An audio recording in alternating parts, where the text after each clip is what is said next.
Tá muito bom. Nesses casamentos que nós estivemos, eu me lembrei da conversa que nós tivemos na semana passada, na segunda reunião. Então é provável que alguns de vocês não estivessem aqui, não sei quantos. Na semana passada, o Paulo Júnior chegou no intervalo entre a primeira e a segunda reunião, né? Estava viajando. E nós estávamos conversando aqui sobre aquele texto lá de Provérbios, Provérbios capítulo 30, depois se você quiser dar uma olhada, que fala a respeito de caminhos, de trajetórias. Por exemplo, a trajetória de uma ave no céu, a trajetória de uma cobra sobre a rocha, a trajetória de um barco em alto mar, e termina falando a respeito da trajetória de um homem e de uma mulher. E aí, nos casamentos, eu fui me lembrando porque, de fato, não há nada nas Escrituras que possa ser um arquétipo, possa ser um símbolo tão próximo daquilo que é a nossa relação com Deus, a nossa relação com o corpo, do que o casamento, né? E aí me marca essa questão do 4. O mesmo texto lá, você inclusive já compartilhou várias vezes, na continuidade do texto lá, fala a respeito de 3 coisas que abalam a terra, mas uma quarta a terra não pode suportar. Depois vai falar a respeito de 4 animais e exemplos de animais que são pequenos, mas a relevância é grande. Enfim, o 4. E eu tenho pensado comigo, e eu queria começar essa conversa com você aqui nesse aspecto. Eu tenho compreendido que a vida de fato envolve 4 estágios, 4 passos, 4 estações. Aí a gente pode dar os nomes que a gente quiser, mas deixa eu explicar melhor. Não estou dizendo com isso, inclusive, que a gente sai de um lugar e chega. É uma trajetória em espiral. Todos nós, num certo sentido, todos nós começamos num primeiro estágio a vida como quem busca prazer de alguma forma. E aí, quando eu uso essa expressão, não pensa isso de forma negativa, não. Pensa simplesmente como algo que faz parte da vida. Por exemplo, um bebê, quando nasce, busca o prazer do amamentar. Se ele não tivesse prazer naquilo, ele não se alimentaria, ele não teria instinto para se alimentar. 2 jovens, duas pessoas novas, quando se casam, é inevitável que a primeira motivação do casamento seja o que um pode dar para o outro. Inevitável, e isso faz parte. Não, como eu disse, não olha isso assim como algo negativo, não. Entenda só como próprio algo da estação. Próprio da estação, né? Então, não fosse assim, tinha alguma coisa errada. Então, pensa a vida num primeiro estágio assim, numa primeira estação assim, uma estação de quem é atraído por aquilo que dá prazer. Eu me lembro, quando eu dava aula, era muito comum, né, ver os primeiros alunos casando, por incrível que pareça, né? Eu comecei a dar aula muito cedo, então os alunos tinham uma diferença de idade muito pequena comigo, e eu comecei a perceber alguns alunos se casando. Era muito comum um aluno, uma aluna, principalmente uma aluna, chegar e falar assim: ah, professor, tomara que eu tenha encontrado a pessoa certa, né? Bem natural, bem natural. Só que, à medida que o tempo vai passando, à medida que as relações vão se aprofundando, as pessoas vão entendendo que não é bem encontrar uma pessoa certa. Um segundo estágio, vamos dizer assim, uma segunda etapa, significa você ser a pessoa certa de alguém. Aí já mudou, aí já é uma outra etapa. Você já não olha o outro como quem tem algo para te oferecer. Você se percebe como quem tem algo a dar para o outro. Muito bom isso. É um segundo estágio, é uma segunda etapa, né? É uma segunda estação, vamos colocar dessa forma. Uma estação em que a gente vai aprofundando na vida e a gente vai buscando o que é bom. Tem algumas pessoas que chamam esse segundo estágio de estágio ético, assim como algumas pessoas chamam o primeiro estágio de estágio estético. Estético não no sentido do que é belo, do visual. Estético no sentido, de fato, daquilo que mexe com as nossas percepções e as nossas sensações. Que faz sentido às minhas expectativas ou às minhas conclusões, né? O estético é o mundo do percebido. Isso, das percepções mesmo. Do visível. Do visível, das sensações, né, e tal. Muito bem. Então a gente vai para um segundo estágio em que, puxa, vou aprofundar na vida.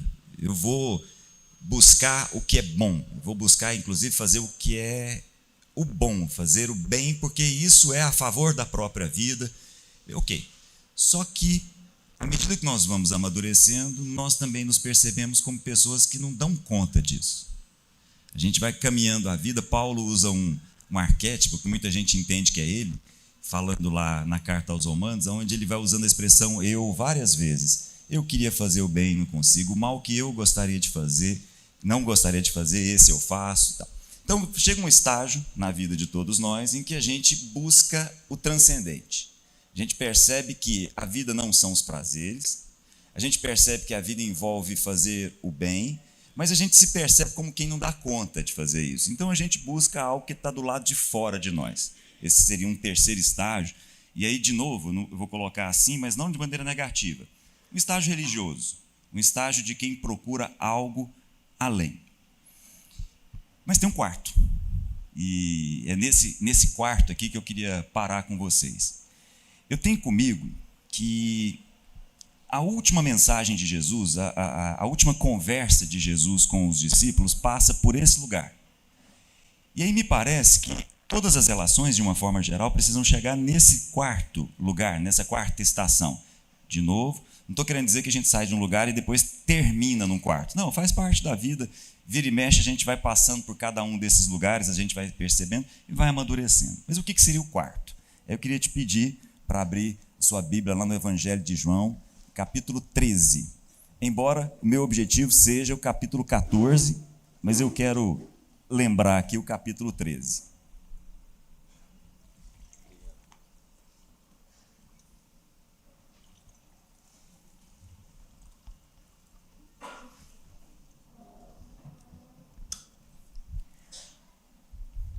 Capítulo 13 de João, não é onde nós vamos parar aqui. Inclusive, algumas semanas atrás nós conversamos a respeito.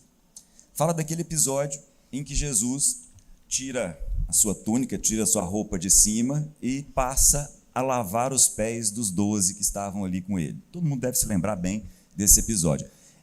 Perceba que é uma atmosfera de ceia, é uma atmosfera em que a ceia estava sendo servida. Então, se você quiser dar uma olhada, João capítulo 13, um pouco antes da festa da Páscoa, sabendo Jesus que havia chegado o tempo em que deixaria este mundo e iria para o Pai, tendo amado os seus que estavam no mundo, amou-os até o fim. Tudo o que vai acontecer aqui é fruto desse amor. O amor que ama até o fim tem algo para ensinar no final.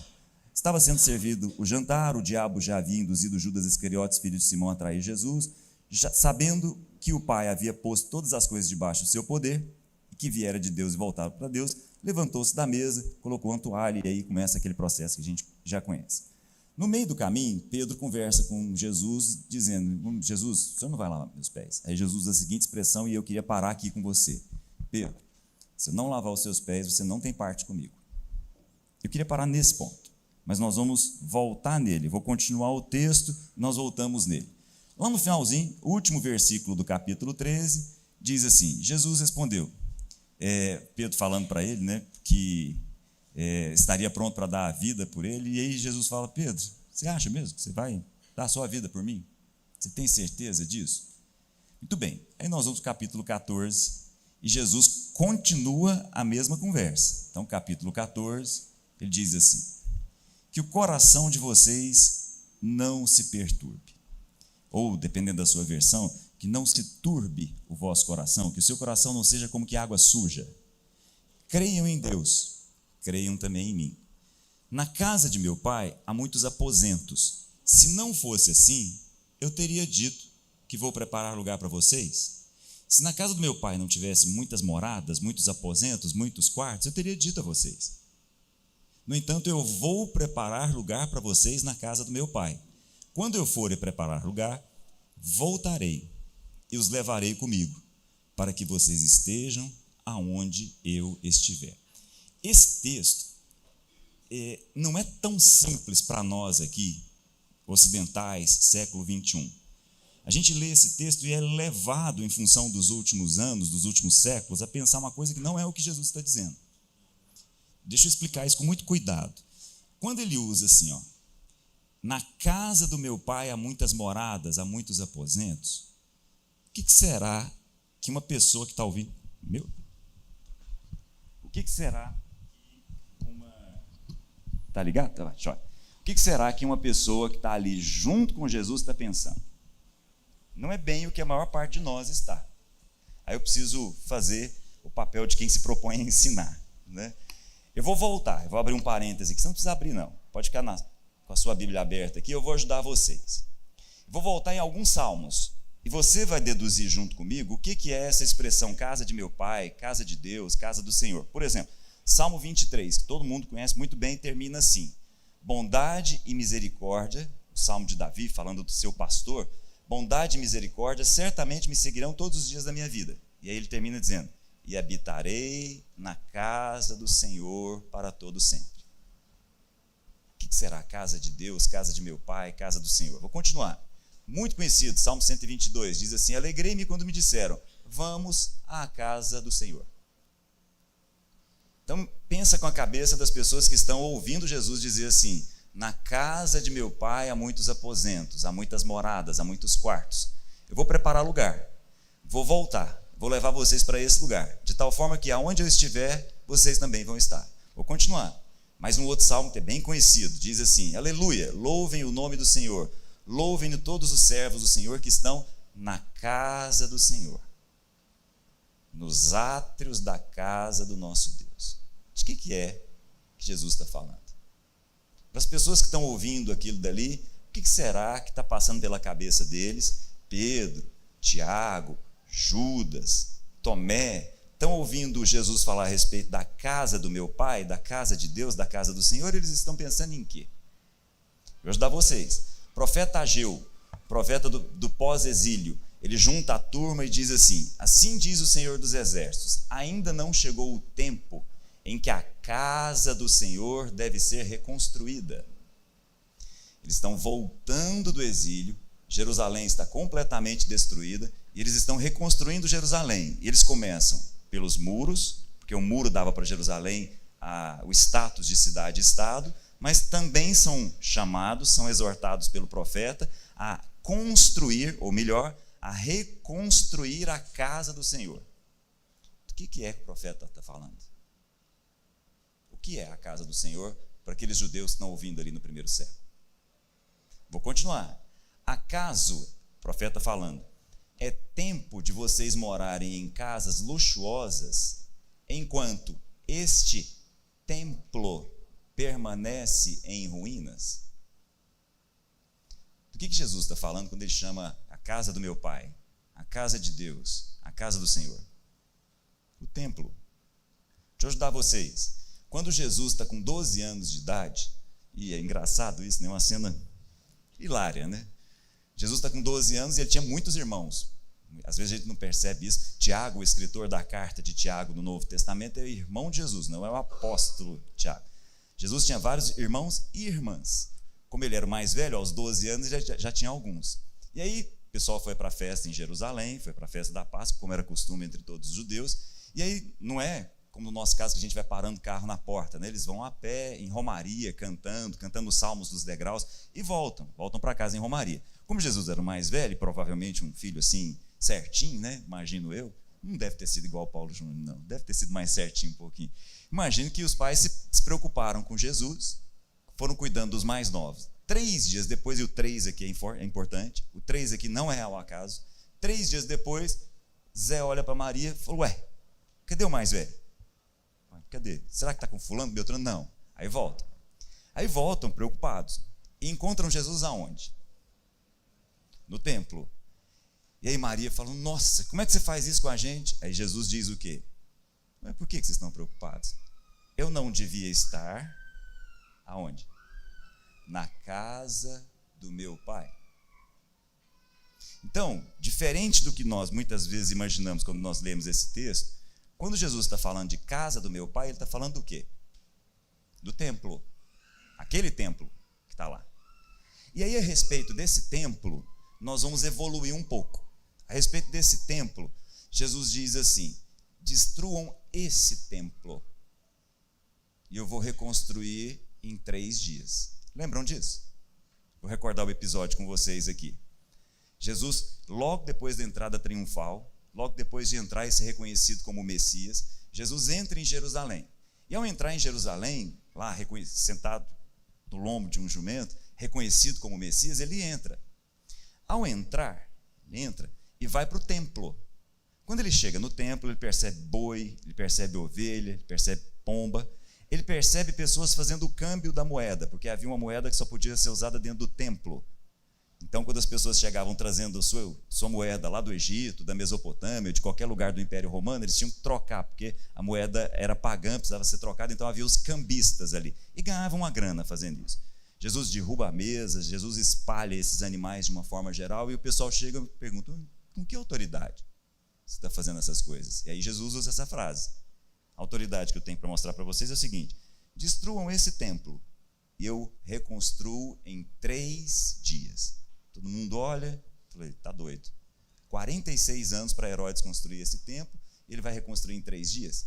E aí o texto diz para a gente, ninguém entendeu, a não ser depois da ressurreição, ninguém entendeu, porque Jesus estava falando do seu corpo, que somos nós. Entenderam? Eu vou voltar. E aqui é muito importante que a gente esteja extremamente atento. Eu tenho comigo que essa é a última mensagem. Eu tenho comigo que essa é a mensagem mais profunda, o 4º estágio, vamos colocar assim. E, de novo, não no sentido de que a gente vai chegar lá e parar, mas no sentido em que a gente vai ser lembrado a respeito disso o tempo todo. O templo que seria reconstruído é um templo em que a habitação do próprio Deus se faria. E aí agora eu vou voltar lá no passado, na mente judaica mais antiga. Um dia Davi olhou para o tabernáculo, olhou para a tenda, olhou para a lona esticada do seu palácio. Olhou para o palácio dele e falou, puxa, que palácio legal meu. Aí olhou, viu a tenda, que era o tabernáculo, e falou assim, mas não está coerente esse negócio aqui. Chamou o profeta Natan, Natan falou, é isso aí. Nem falou o que era. O profeta falou assim, o que você tiver em mente, Deus é contigo. Muito bem, interessante o texto, ele nem falou o que era. À noite, o profeta recebe uma palavra de Deus e volta para conversar com Davi. A palavra é a seguinte, Davi, você acha que você vai construir uma casa para eu morar? Davi, você está pensando que você tem habilidade, você está pensando que você tem capacidade para construir uma casa para que eu more? Você está muito enganado, Davi. Deixa eu te lembrar de onde eu te tirei e te coloquei. Você está confundindo as coisas. Mas tem um detalhe. Aí presta atenção nisso. O profeta, em nome de Deus, falando a Davi, tem um detalhe. Um filho seu vai construir um templo. Davi achou que fosse Salomão. O texto diz assim, o profeta dizendo, um filho seu, um descendente seu, vai construir uma casa para eu morar. Eu lhe chamarei por filho. Depois, se você quiser, está lá em 2 Samuel capítulo 7. Eu lhe chamarei por filho, e ele me chamará de pai. O reino desse seu filho nunca vai ser destruído. Não era Salomão. De quem é que ele estava falando? Jesus. Porque a última mensagem de Jesus é a seguinte, eu vou, mas eu volto. De tal forma que quando eu voltar, aonde eu estiver, vocês também vão estar. Aonde vocês estiverem, eu também vou estar. Por quê? Porque agora moro em vocês, vocês moram em mim. Se você voltar comigo no texto de João, capítulo 14, você vai perceber na continuidade do texto que o pessoal fica meio estranho em relação a isso. Começa a achar aquilo esquisito. Jesus diz assim, olha, eu estou indo, e vocês sabem o caminho para onde eu vou. Aí o Tomé fala assim, Senhor, não sabemos para onde você vai. Como então podemos saber o caminho? Agora isso para nós é mais difícil. Jesus diz assim, eu sou o caminho, a verdade e a vida. Isso para nós é um pouco mais difícil, tem a ver com o contexto deles lá. Caminho, verdade e vida eram os nomes das 3 portas do templo. Caminho, verdade e vida. A primeira porta do átrio, a segunda porta do santo lugar e a terceira porta, ou terceiro véu, o que levava ao santo dos santos. Então, quando ele diz caminho, verdade e vida, ele novamente está embutindo na cabeça de todos eles a imagem do templo, mas não aquele templo, o templo que seria construído em cada um de nós, de tal forma que todos nós hoje somos vasos de barro que carregam no nosso interior um tesouro. Essa é a mensagem. Ele diz assim, versículo 16, eu pedirei ao Pai, ele dará a vocês outro conselheiro. João, capítulo 14, dentro do mesmo contexto. de tal forma que o Espírito da verdade, o Espírito que o mundo não pode receber, porque não vê e nem o conhece, vocês o conhecem, pois ele vive com vocês e ele estará em vocês. Eu não os deixarei órfãos, voltarei para vocês. Dentro de pouco tempo o mundo não me verá mais, vocês, porém, me verão, porque eu vivo, vocês também viverão.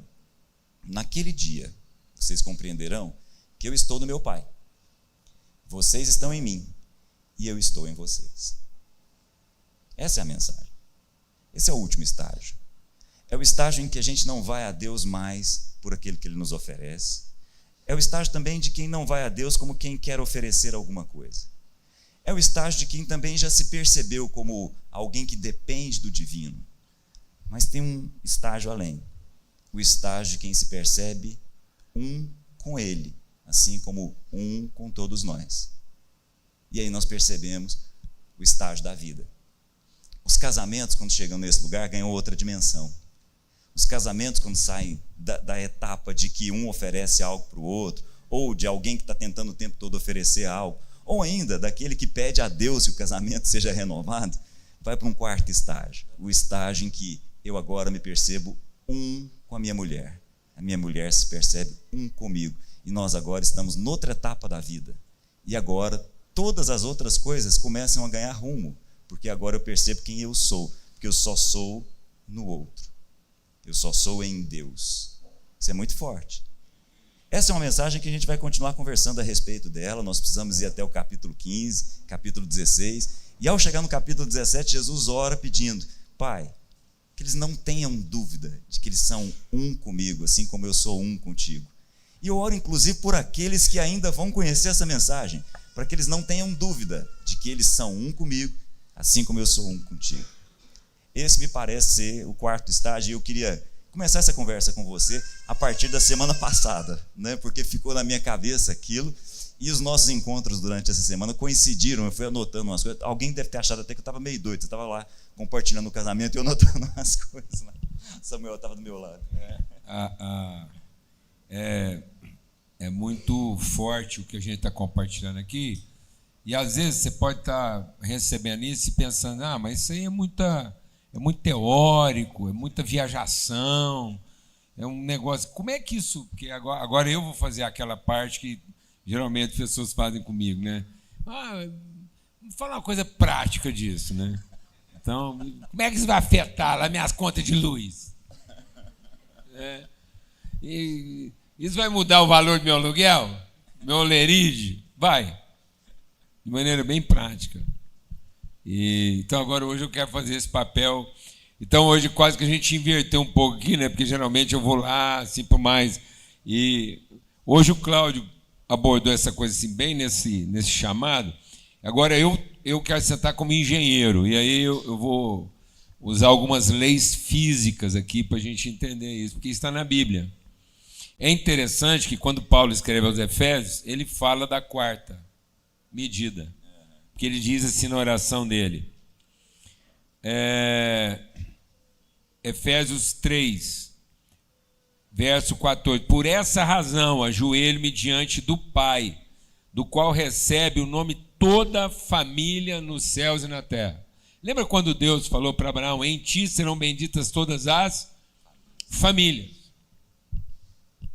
Deus não prometeu bênção para o indivíduo, Deus não prometeu bênção para o casal. Você está pensando em ser uma pessoa abençoada, você está lascado. Você está pensando em ter um casamento abençoado, você continua lascado. Porque Deus prometeu bênção para quem? Para as famílias. E todas as famílias. E a quarta dimensão é a família. Num certo sentido. É o que você está falando. É a dimensão plena da revelação. E ele diz assim: oro para que com as suas gloriosas riquezas, com aquilo que ele já deu, se eu não entender essa quarta medida, esse quarto estágio, essa plenitude do que Deus quer realizar, eu não vou entender o que ele já deu. Eu vou continuar procurando para o indivíduo, vou continuar procurando para o casamento. Então você vai continuar orando para que o indivíduo seja abençoado. Depois é como você falou, bom, agora eu já não quero mais a mulher ideal para mim. Eu quero ser o marido bom para ela. Mas aí você vai continuar pedindo o que você acha que está faltando, que você vai descobrir. Você casou com a mulher que você achava que ia pá, e de repente, pá. E aí você, bom, então agora eu vou entregar, e você acha que você, pá, e de repente, pá. E aí, o que acontece? Expectativa, porque foi isso que o diabo fez. O diabo transformou uma vida de conhecimento do que Deus já deu para uma expectativa do que Deus pode dar. Então, quem vive da expectativa não entra na quarta dimensão. Não entra. Porque você vai comprometer, inclusive, a expressão do divino. Porque o divino vai ficar refém da sua expectativa. Aí ele morre. O seu divino vai morrer no dia da sua pior frustração. Não é você que vai morrer. É o seu divino. E aí você vai matar o devoto dele desapontado. Foi o que Judas fez. O dia que Judas se desapontou com o seu divino, ele matou o seu mais sincero devoto. Para dizer que o divino dele era um fracasso. Sabe quem vai ser a culpa final de todos os seus fracassos? Sabe quem vai receber a culpa no fim? Aquele que estava lá vendo tudo e não fez nada para evitar. Quem era essa pessoa? Quem te pôs no mundo? Quem sabia que você estava casando com essa bagaça? Quem sabia que a conta ia chegar, que o dinheiro não ia dar, que a doença era grave, que o filho ia morrer, que o aborto ia acontecer? Quem está lá nesse lugar? Com o poder de resolver. Com o poder, a terceira pessoa. E aí até o divino vai ficar comprometido. O divino do seu casamento vai ficar comprometido. Quem podia fazer de você, quem podia te dar a mulher ideal, já fracassou na largada. Mas aí você evoluiu na sua espiritualidade, falou, não, mas ele vai me ajudar a ser o marido que ela precisa. E aí você descobre que não consegue. No fim, então, todas as áreas. Aí Paulo diz assim, agora eu oro para que ele, segundo o que ele já te deu, ele te fortaleça lá no íntimo do seu ser, lá no seu mais profundo interior. É até curioso que Jesus chamou esse interior de quarto, né? Eu não sei se tem alguma relação com o quarto ou o quarto, né? Será que é o quarto ou será que é o quarto? Amém? É o quarto no sentido de que finalmente você chegou no mais profundo lá, seu reduto interior, quarto, né? Será por que a gente chamou quarto de quarto, né? Então é uma boa pergunta. Não é terceiro. É? Não é? Será que lá o casamento acaba não se concluindo aonde? No quarto, né? Antes que vai para os quintos. Antes que você manda todo mundo para os quintos dos infernos. Né? E ele diz lá no seu homem interior, sejam fortalecidos por meio do seu espírito, o espírito, para que Cristo, não é Jesus morando com você, é a natureza de Cristo habitando em você. Amém? Isso vai ser fundamental. E aí, para que você estando arraigado é raiz. Isso quer dizer o seguinte, você não se apoia em Jesus. Não busque apoio em Jesus. Seja feito de Cristo. Cristo não é uma pessoa em quem eu procuro ajuda. Cristo é a pessoa de quem eu sou feito. Eu me alimentei, então eu sou feito da substância Cristo.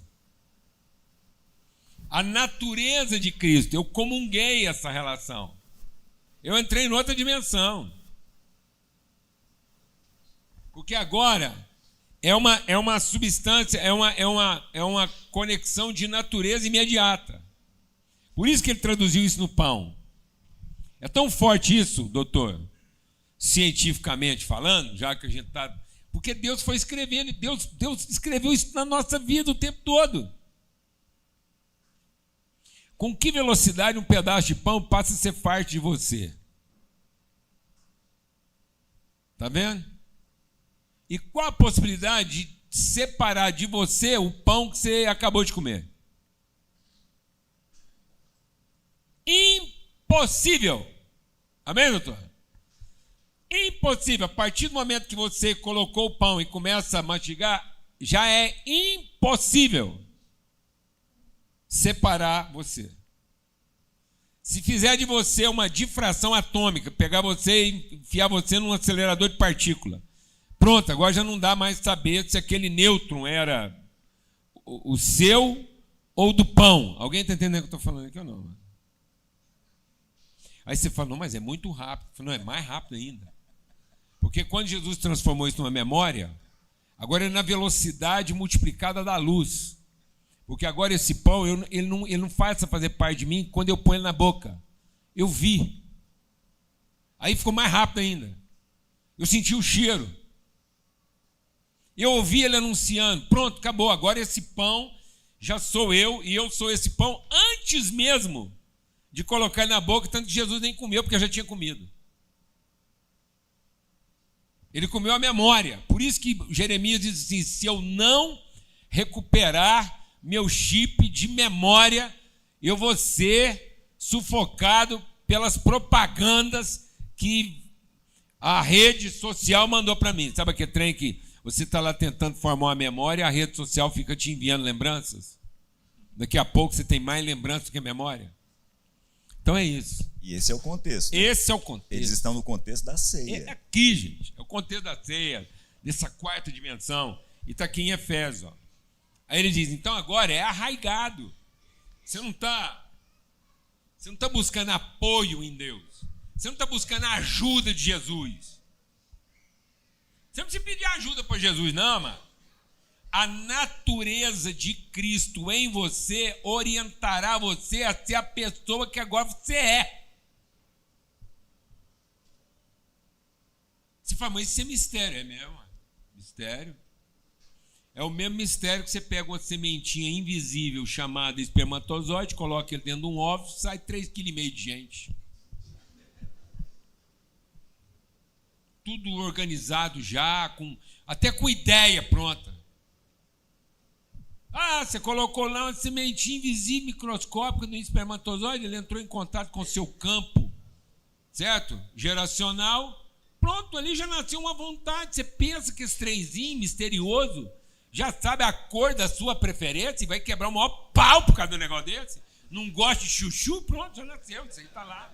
Estava lá dentro daquele trem lá, aquela combinação.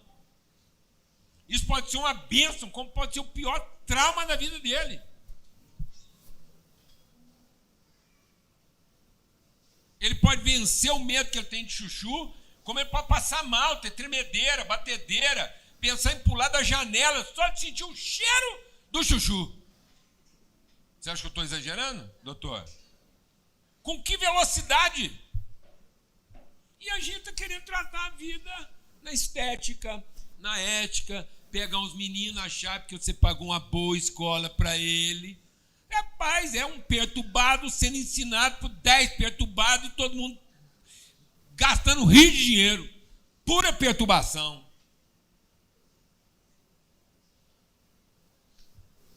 O patrocínio das patologias. Amém, doutor? Não é? Paga caro para ficar doido, depois mais caro ainda para tentar ficar sadio. Tem quem dá conta de um trem desse, não, mano? Falando sério. Porque nós não entramos na dimensão.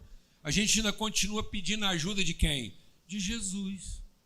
é a terceira dimensão, colocando uma quarta dimensão como se fosse outra, e não como se fosse a plenitude do desenvolvimento da pessoa. Amém? E aí ele fala, lá no seu profundo interior, fortalecido, arraigado, para que possam, juntamente com todos os santos, aí ele fala, agora eu já sei. Já sei. Esse quarta dimensão é um templo, onde a santaiada vai tudo reunir, e nós vamos cantar a música certa. Nós sabemos agora qual é o hino que mexe Deus. Aqui na paróquia, menino, quando a gente canta aqui, o Espírito Santo vem rápido, obediente. O Espírito Santo é obediente. É igual assobiar para um cachorro. Se assobiar diferente, ele não vem porque ele não conhece o assobio do dono dele. Viu, Espírito Santo? Somos nós que estamos assobiando, não é um pé rapado cantando um trem lá qualquer, pagão, evangélico, mas não é o evangélico. Fui eu que assobiei, cão espírito. Sou seu dono, meu ídolo. Vem cá tomar conta dos meninos, que eu tentei matar com a minha loucura, e agora eu tenho a obrigação de salvar, porque eu assobiei no tom certo. Vem cá salvar meu casamento, vem cá salvar minha empresa, pagar minhas contas. Cão espírito. Eu canto e você dança. Ou eu danço ou você canta. É isso. Grave isso. Muito grave. Isso é insano. Porque eu coloquei isso como uma outra medida. E não como um processo alcançando a sua plenitude. E aí ele vai dizer, então agora, o que é o santo? O santo não é aqueles que acertaram no assobio, na reza, na coreografia e nem na taxa. Tem gente que está achando que o santo é os pagadores da taxa. Que Deus apresenta conta de 10%. Senão a próxima vez que você voltar no boteco aqui, ele nem passa na sua mesa. Mas como bom garçom, ele já identificou. Você paga os 10%, de vez em quando você gostou mesmo, você ainda dá um pouquinho mais, umas ofertas. Aí ele vai na sua mesa primeiro. Sabe aqueles caras que estragam festa de casamento? Você gasta uma fortuna. Entendeu? Organiza. Alguém aqui sabe o que eu estou falando? Não, casei 5. Seguinte, você vai lá, organiza, para ficar bom para todo mundo. Aí aparece um religioso devoto, um mensageiro de Satanás, e moe a mão do garçom, bagunçou o esquema. Rebentou com a organização.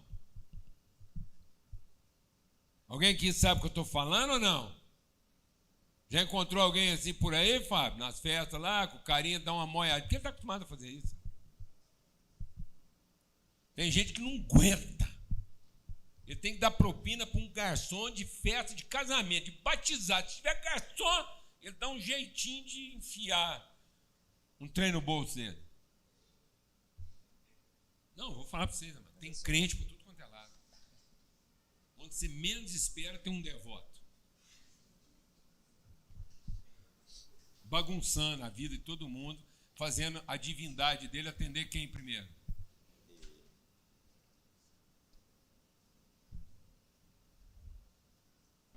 Uns dá uns 10%. Se ele perceber que não funcionou, ele dá um pouquinho mais. Se ele perceber que funcionou, ele dá um pouquinho mais. É muito grave, porque isso vai para a vida dos seus filhos, isso fica lá no chip de memória. Aí seus filhos não vão ter memória, seus filhos vão ter o quê? Lembrança. E as lembranças vão matá-los. Porque a gente não levou eles para Quarta, aí Paulo vai dizer, sabe o que é santidade? Santidade é você não ser tomado nem de ansiedade, que faz você atropelar os processos, e nem de amargura, que faz você se ressentir. Então, santo não é o que faz a coisa certa para ser visto ou para merecer. Santo é aquele que, apesar de dar tudo errado, apesar dele descobrir que não era mulher, e dele descobrir que ele não é o homem, ele continua no compromisso dele de conhecer na mais profunda intimidade e tornar conhecido. Sabe o que é santidade? É conhecer e tornar conhecido. Independente se eu estou dando conta de fazer a coisa certa, se eu não estou, eu tenho um compromisso. Compromisso de quê? De conhecer. Quero conhecer a verdade a meu respeito. Quero conhecer a verdade a nosso respeito. E quero conhecer a verdade a nosso respeito. E sabe qual é a verdade a respeito de todos nós? Somos a família de Deus.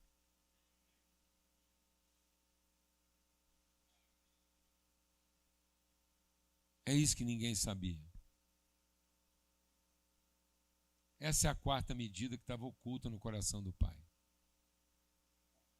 Ele queria transformar 3 em 4. Sabe qual era o grande mistério no coração do Pai? A igreja. Agora você entendeu por que mulher é um trem misterioso. Você tenta entender, não dá conta. A hora que você acha que entendeu, você estava errado. Então, é um trem assim. Entendeu? Você põe lá dentro uma sementinha achando que vem homem, vem mulher. Você põe lá, agora vem mulher, vem homem. Aí você fica doido da cabeça. Aí você fala assim, não, agora vai me honrar, vai nascer parecidinho comigo. Parece com ela. Depois não parece com ninguém, parece com o tio que você mais detestava. Você fala assim, meu Deus. Só Jesus nessa causa. Tinha que lembrar esse tio meu lá. Família. Bem para a mesa. Família. Os mistérios, os ocultos de Deus a serem revelados através de quem? Família, o corpo. Quem é o corpo? A igreja. Quem é a igreja? O corpo. Aí agora ele vai falar. Então, santidade é o quê? Haja o que houver. Você não desiste. Você não abandona. Você não murmura. Você não abandona o compromisso de tornar a vontade de Deus conhecida. Eu tenho um compromisso inegociável. Haja o que houver, seja o que for, nós temos um compromisso inegociável em sermos o quê? A vontade de Deus, da família. Foi o que Jesus falou.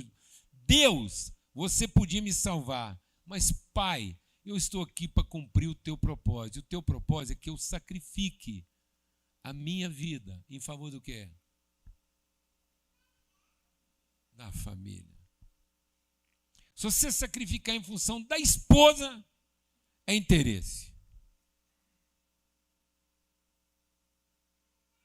Do casamento, é necessidade. Então o sacrifício tem que ser em favor do quê? Família. O que o povo hoje menos quer ter?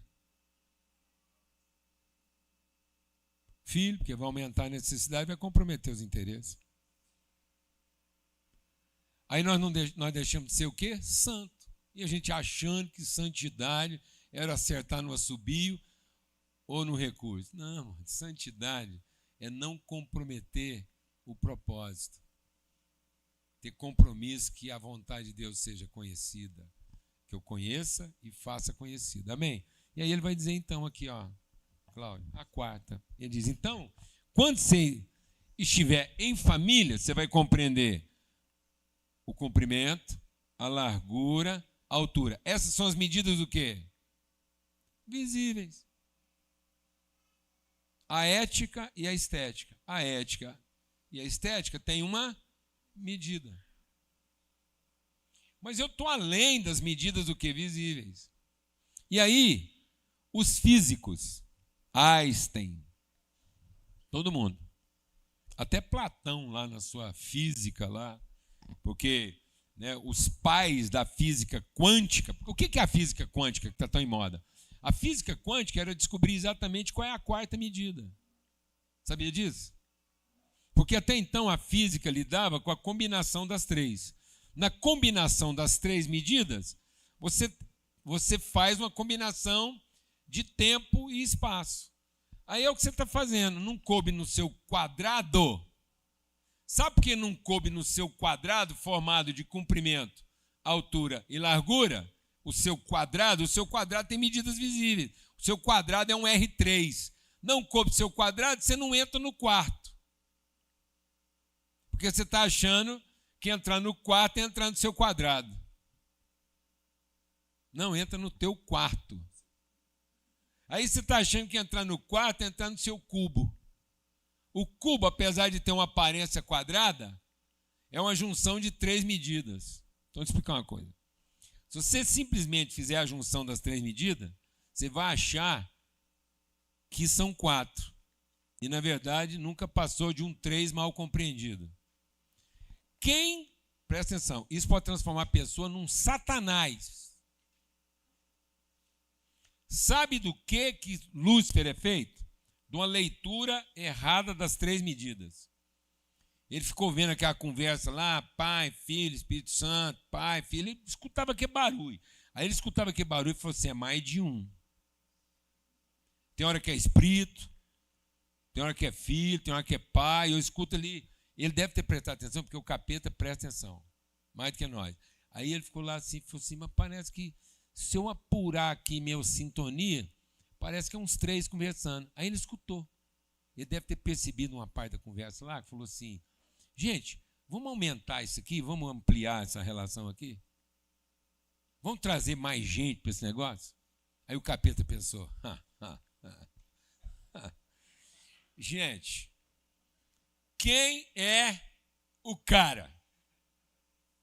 O cara que abre a porta, o cara que paga a conta, o cara que dá mais do que os 10%. Quem é o cara? Esse cara sou eu. Aí, não foi o Roberto Carlos que fez essa música. Essa música é um plágio. Quem fez essa música foi Lúcifer, Satanás. Ele um dia cantou, gente, esse cara sou eu. Então o diabo estava achando que 3 ia virar 4. Ele fez uma conta visível. E não que Deus estava transicionando, que Deus estava transpondo para Ele mesmo um quarto momento. Porque agora a Trindade continua sendo Trindade, mas tem uma quarta expressão da Trindade. Isso é que não dá para saber. Porque são 3 ou são 4? A Trindade é 3 ou são 4? O diabo achou que a Trindade ia virar 4. Por isso que formação de quadrilha é só depois de 3. Entendeu? Você não sabia. Cadê os advogados aqui? Tem um advogado aqui? Só é formação de quadrilha, não é isso? Porque o quadrilha está... Porque quem foi o primeiro formador de quadrilha? O capeta, que ele pensou que 3 ia virar 4. Ele fez uma conta do quê? Do visível, do aparente. Então, às vezes, você está achando que você está precisando de mais. Aí você está fazendo soma. Em vez de fazer o quê? Multiplicação. O Pai potencializa o Filho, que potencializa o Espírito. E essa potencialização nos leva a uma quarta dimensão que revela o mistério de Deus, que agora é uma trindade revelada em família. Agora são quantos? Fala para mim, são quantos agora? São quantos agora?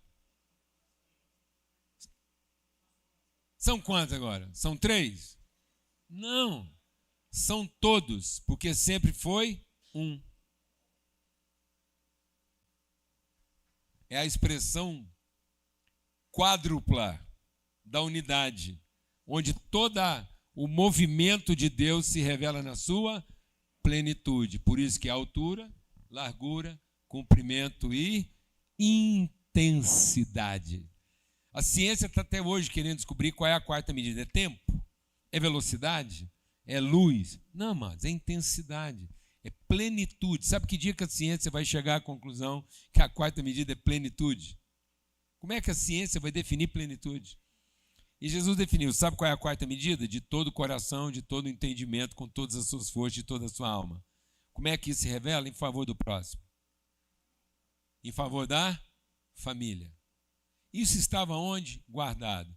E quem foi o primeiro a fazer sacrifício pelo quarto? Quem entrou no quarto antes de todos? Quem entrou lá no quarto? Quem entrou na dimensão quatrina? Quem foi lá no seu quarto falar com o seu pai e dizer, não seja a minha vontade, mas venha a tua vontade, se faça através de mim a sua vontade? Quem foi? Cristo. E ele sacrificou a sua unidade em favor da família.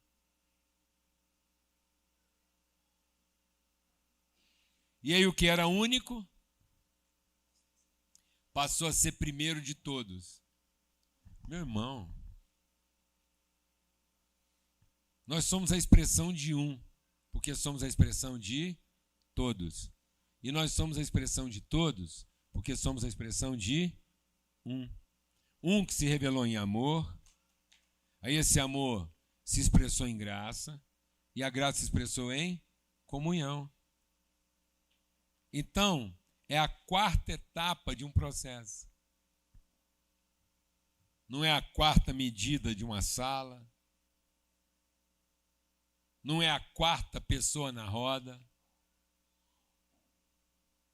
Não.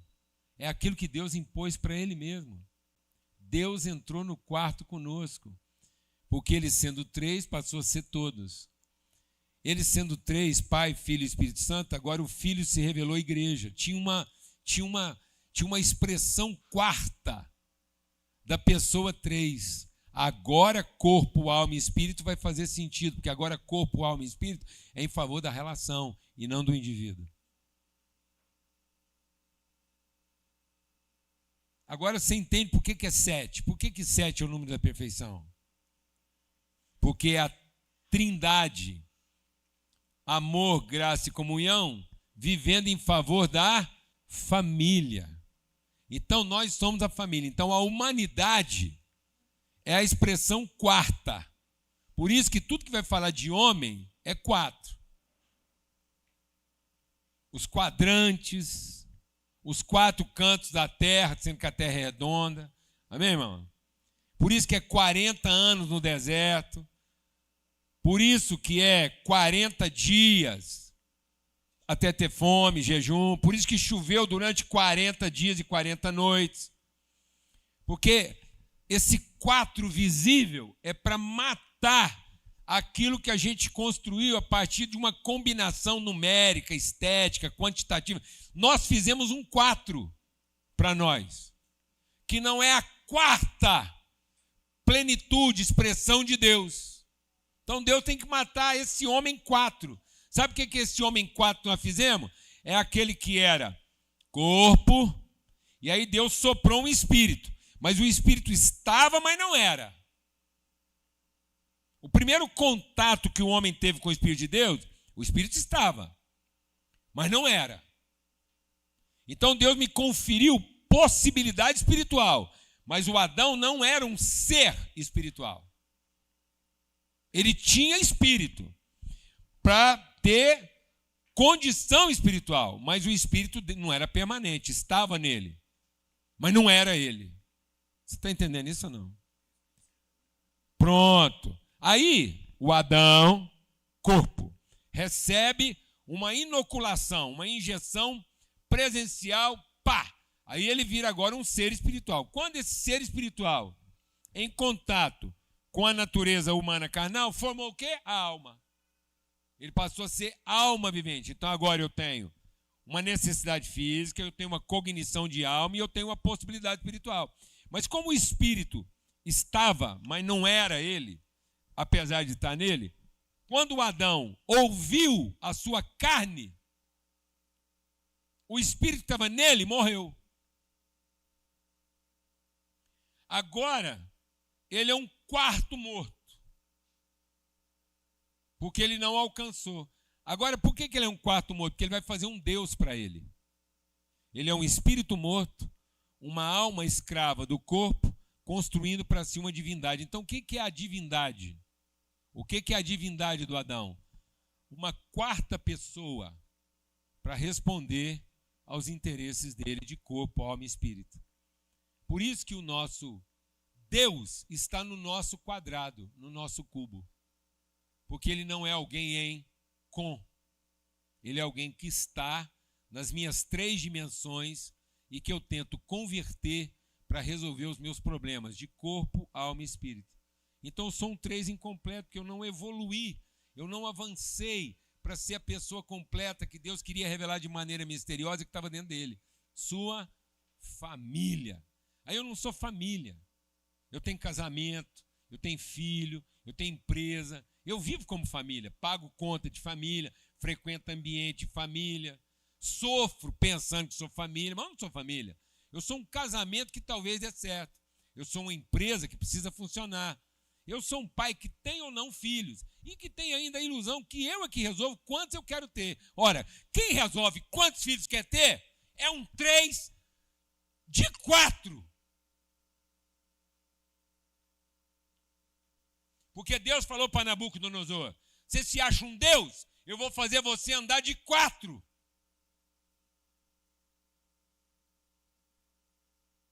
Você não quer entrar na 4ª dimensão? Vai andar de 4. Como um animal terreno, vivendo das suas necessidades e até desenvolvendo liturgia de acordo com seus interesses. Porque se o animal for muito básico, ele só morde. Mas se ele for um pouquinho sofisticado, ele dança. Mas é um 3 de 4. Amém? Porque não avançou. Não quis conhecer a dimensão que Deus levou Ele mesmo para viver. Sabe o que eu quero viver? Aquilo que Deus forçou Ele mesmo para viver. Deus sacrificou a sua exclusividade em favor da comunidade. Toda a Trindade se sacrificou.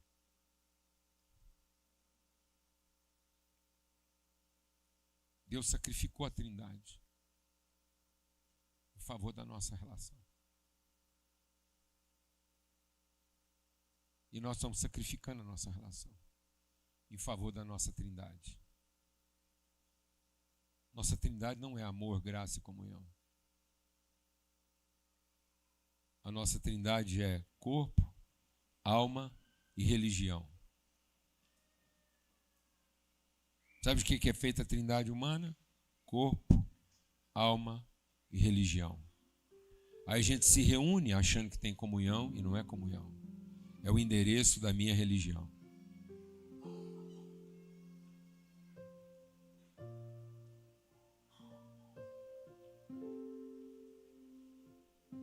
Ainda é o meu divino, para salvar o meu trino. Aí o divino que salva o seu trino é um 4, mas não é a 4ª. É um 4 que nunca virou 4. Amém, irmãos? Nunca virou intimidade, nunca virou conhecimento, virou entendimento. Aí eu quero que a minha Trindade frequenta o lugar onde eu controlo o meu entendimento. Aí eu só sei somar, não sei multiplicar, não sei oferecer minha vida para promover o outro. Olha, nós vamos ter que escutar essa palavra muitas vezes, porque nossas relações estão sendo sacrificadas em favor da nossa Trindade, sendo que a Trindade se sacrificou em favor das nossas relações. Eu nunca compartilhei isso antes da minha vida. Mas hoje eu estou tendo um entendimento. A Trindade se sacrificou para colocar ela mesma nessa quarta dimensão humana. O que é esse quarto? É o homem que Deus queria fazer para ser a expressão de quem Ele é. A Trindade se sacrificou em favor desse mistério guardado no quarto de Deus. Lá do mais profundo do seu íntimo, Deus tirou um mistério. E Ele sacrificou a sua Trindade em favor de ter na relação essa pessoa. Nós somos a quarta expressão da Trindade de Deus. Sem, contudo, ser outra pessoa. E aí nós estamos sacrificando as pessoas para salvar a nossa Trindade na forma da religião. Achando que esse Deus vai vir salvar a nossa Trindade. Amado, eu vou te falar uma coisa para você. O encontro de... Presta atenção nesse mistério. O encontro de duas trindades não dá um 7 perfeito. Dá um 6, 6, 6. Sabe o que é o número da besta, Rony? É 3 reuniões de duas trindades. É a trindade das trindades. E nós estamos transformando nossas reuniões na trindade das trindades. 6, 6, 6. Porque não estamos querendo viver o processo quarto. Estamos querendo viver a reunião 3. Alguém está entendendo isso aqui, amados? Em nome de Cristo Jesus, não seja a sua trindade, corpo, alma e espírito, querendo converter a trindade divina a favor da sua. Mas faça como seu pai fez, sacrifique corpo, alma e espírito em favor da comunhão, como nós vimos ele fazer. Não fique aqui pedindo que a trindade salve a sua trindade. Mas olha para ele como ele sacrifique isso em favor da relação, da família, da comunhão. Não é de seus parentes, não. Da família. Sacrifique os seus projetos de parente. Às vezes você pensava em ter só os filhos que você queria ter. Não, tenha todos. Que às vezes exatamente aquele que você não quis ter é que vai salvar um país, uma cidade, uma mulher sozinha, um homem difícil. Não, mas e se esse filho nascer doente? Ele vai salvar muita gente. Filhos doentes salvam muita gente. Ou de que a medicina é feita? De que a psicologia é feita? Vou falar uma coisa, se Deus não estivesse mandando os filhos doentes para cá, nós era tudo perturbado, nós estava tudo era sambando, tomando cachaça e rock and roll total. Amém, irmão? Aleluia. Aleluia, irmão. Glória a Deus. Tá vendo como é que a gente quer ser 666? Um arranjo de trindades, em lugar de ser a própria expressão dos seus mistérios. De modo que a nossa trindade, em relação com a trindade, não em combinação, mas em relação, revela esse mistério chamado comunhão da família. É na comunhão da família que está a trindade de Deus e está a trindade humana revelando os seus mistérios. Amém? Glória a Deus. Muito bom, irmão. Eu com esse fundo musical aqui, não ia ficar conversando aqui até Jesus voltar. Eu ia embora aqui. A igreja de Colossos era uma igreja distante de Jerusalém, a ponto de viver um judaísmo diferente, era distante de Atenas, a ponto de viver uma filosofia diferente. Quando Paulo escreve para a igreja de Colossos, ele diz assim: o judaísmo de vocês é um judaísmo estranho, mas ao mesmo tempo tem aí uma filosofia muito esquisita. Mas vocês receberam uma influência persa que deixa vocês um tanto quanto sofisticados, a ponto de que vocês estão achando que vocês conhecem os mistérios mais ocultos. Então vou dizer para vocês, qual é o mistério oculto agora revelado? Cristo em vós, a esperança da glória. Essa é a mensagem. É a mensagem. E você vê que o cara mais trindade, sabe quem era o cara mais trindade dos discípulos? O trindade que queria salvar a trindade? Pedro. Pedro era corpo, alma e espírito. Aí Jesus fez uma pergunta para Pedro, deixa Deus ministrar no seu coração, para a gente levar essa reflexão. Aí Jesus fez uma pergunta para Pedro que não era para ele responder, era para ele pensar.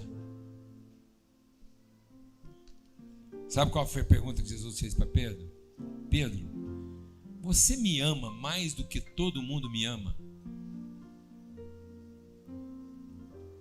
E Pedro teve a coragem, a estupidez de responder. Porque ele achou que Jesus estava fazendo uma pergunta. E sabe o que Pedro respondeu? Com certeza.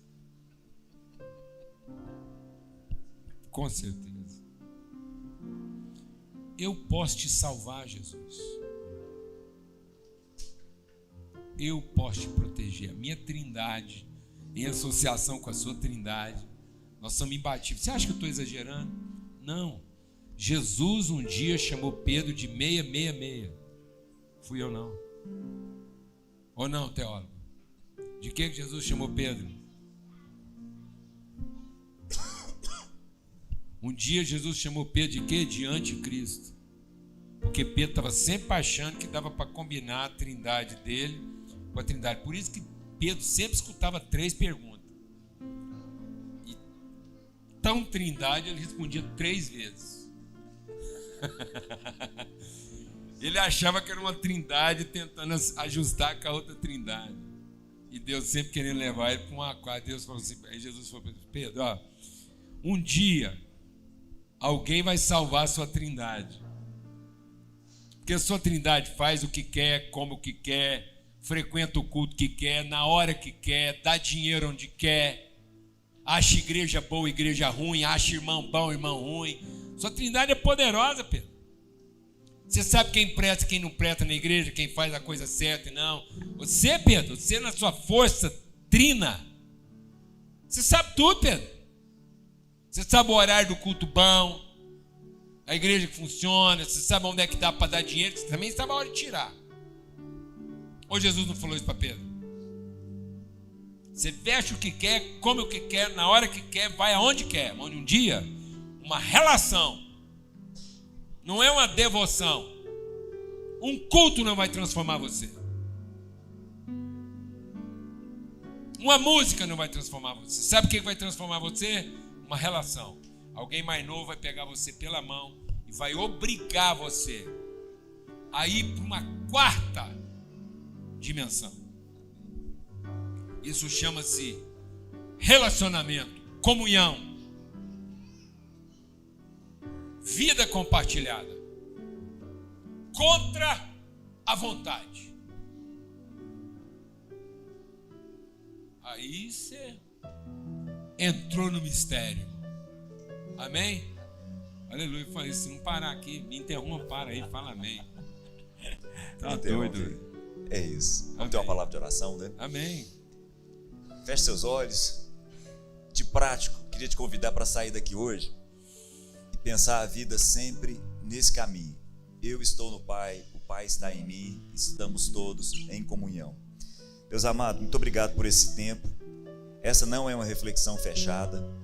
Esse não é um tempo em que nós estamos desenvolvendo marcas, regras. Isso deve nos provocar, isso deve nos incomodar, mas ao mesmo tempo, isso deve nos consolar. Traz consolo e exortação para cada coração aqui, de tal forma que, de fato, nós possamos conhecer o Senhor. Não é compreender, não é medir, mas é ir além, na medida do conhecimento, do relacionamento, aquele que se propõe a uma vida na quarta dimensão. Em nome de Jesus. Amém. Amém. Graças a Deus. Não, vamos em paz. Seguinte, o Richard está aí na porta e ele me ligou que estaria aqui em Goiânia. Eu pedi que ele viesse, porque ele sempre tem material muito bom e o nosso empenho aqui, que você tem acesso a isso, eu destaquei, eu até peguei lá esses devocionários aqui que são maravilhosos. A editora pegou os eruditos europeus e transformou em devocionais diárias. Então você tem essa coleção lá, tem o Pão Diário também, que é uma coleção de devocionais muito boa, e tem outros livros lá, a Bíblia, de estudo, um punhado de coisa. Mas eu sempre peço para o Richard, quando ele vem aqui, para trazer esse material, para você ter isso aqui fácil, acessível.